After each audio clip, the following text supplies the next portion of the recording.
Welcome back, everybody, to another deep dive.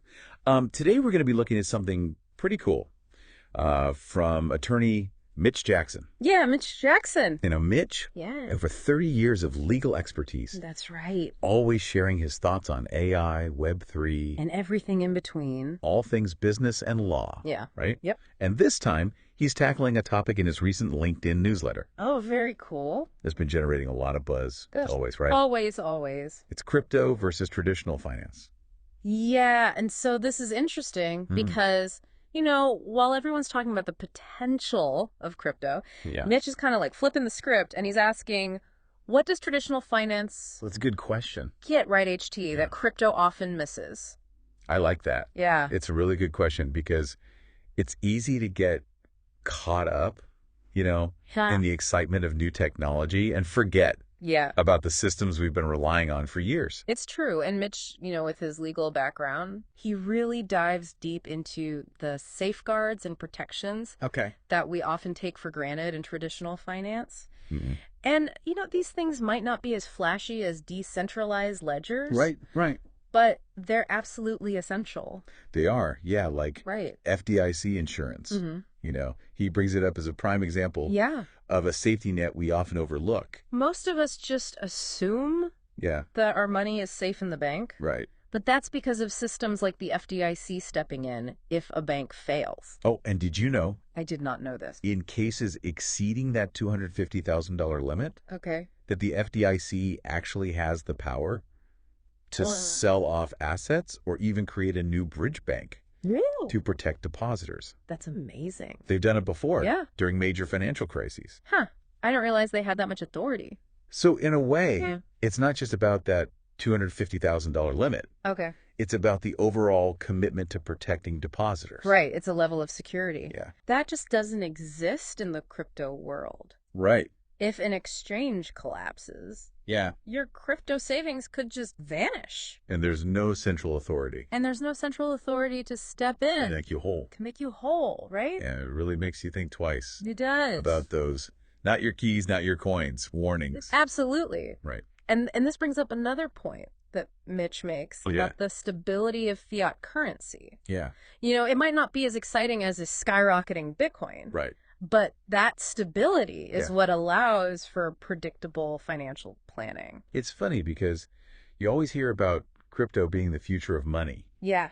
But imagine trying to budget for your monthly expenses Uh-huh. when the value of your currency fluctuates wildly Really? every single day. Every day. Oh my goodness. It's not just about individual budgeting either. Right. Think about businesses trying to operate contracts being negotiated. Oh, wow. Long-term investments. Yeah. Being made, all of that relies on a certain level of currency stability Right. that traditional finance, backed by central banks provides. Right. And he also digs into the immutability of the blockchain.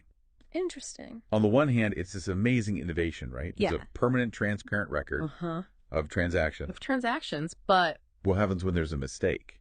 oh, Like, sending crypto to the wrong address. that's a good question. I know. Yeah. Right. Because it's one of those things that's great in theory, Uh-huh. but can be a nightmare in practice. Oh, yeah. In traditional finance, you can usually reverse a mistaken transaction Yeah. or dispute a fraudulent charge. Right. But with crypto, Yeah. that immutability means there are often no second chances. Ooh, that's scary. It is a stark difference. It is, yeah. Traditional finance is designed with a certain level of flexibility, recognizing that Right. humans make mistakes. We do. Crypto, with its code as law ethos, Right. is much less forgiving. No room for error. No room for slip-ups. Yeah. And that's why understanding the nuances of both systems Yes. is so important. It is. And Mitch actually shares a story in his newsletter Oh, really? about a client who lost a significant amount of crypto Oh, no. in a phishing scam. Oh, man. They clicked on a link, entered their private key, and boom, Gone. their entire wallet was drained. Oh. And because of the blockchain's immutability, Yep. there was absolutely nothing Nothing. they could do to recover the funds. It's a harsh lesson, It is. but one that highlights the very real risks involved in navigating this new financial frontier. Yeah, it makes you appreciate It does. the consumer protection laws and regulations Yeah. we have in traditional finance. Right.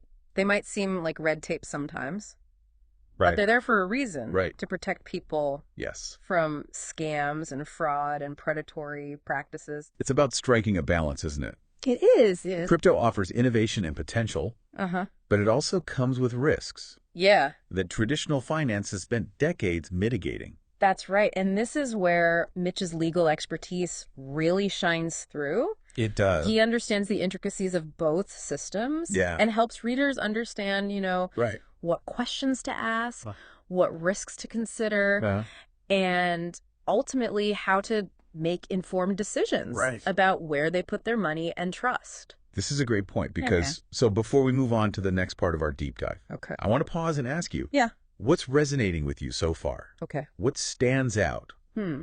as a key takeaway Okay. from Mitch's insights? Yeah, good question.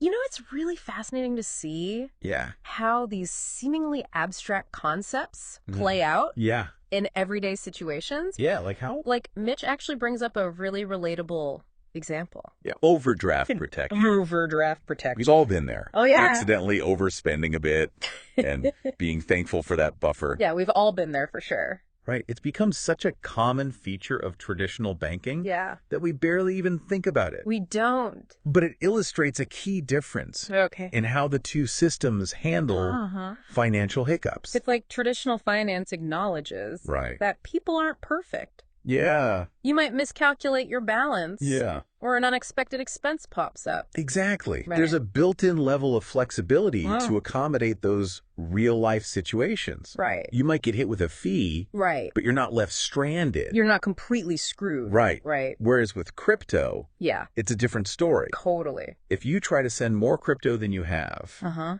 the transaction simply fails. Fails. No safety net.